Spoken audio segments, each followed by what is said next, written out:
ഞാൻ രാവിലെ എഴുന്നേറ്റ് വന്നപ്പോൾ അമ്മച്ചൻ അങ്ങോട്ടോ പോകാൻ നിൽക്കുന്നു, മക്കളെല്ലാവരും സ്കൂളിൽ പോകാൻ നിൽക്കുന്നു. ഇവിടെ പിന്നെ ഒരു പണിയില്ലാത്ത എനിക്ക് ഇവക്കും മാത്രമാണല്ലോ. അപ്പോൾ അതാ ഇയാൾ എൻ്റെ മേലിൽ കയറി കൂട്ടിയിട്ട് ഈ വരുന്നാക്കും പ്രത്യേകിച്ച് പണിയൊന്നുമില്ല, മുടിയൊക്കെ വെട്ടി വന്നതിൻ്റെ ഷോ കാണിച്ച് നടക്കുക. അപ്പം ഞങ്ങൾക്കൊന്നും മുടി വെട്ടണ്ടേ, ഏട്ടന് മാത്രം മുടി വെട്ടി സുന്ദരനായാൽ മതിയോ? അപ്പം ഞങ്ങൾക്ക് സുന്ദരിയാവണ്ടേ?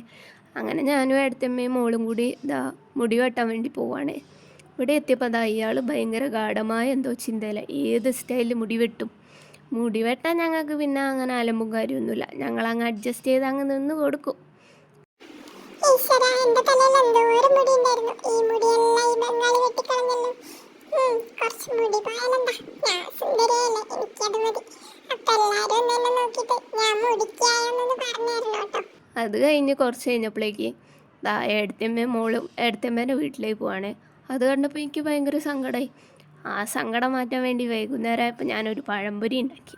എൻ്റെ പഴംപൊരി കഴിക്കാൻ ഇവിടെ ആളുണ്ടല്ലോ, അപ്പോൾ കുഴപ്പമില്ല. അപ്പോൾ അടുത്ത വീഡിയോ കാണാം. Okay, bye.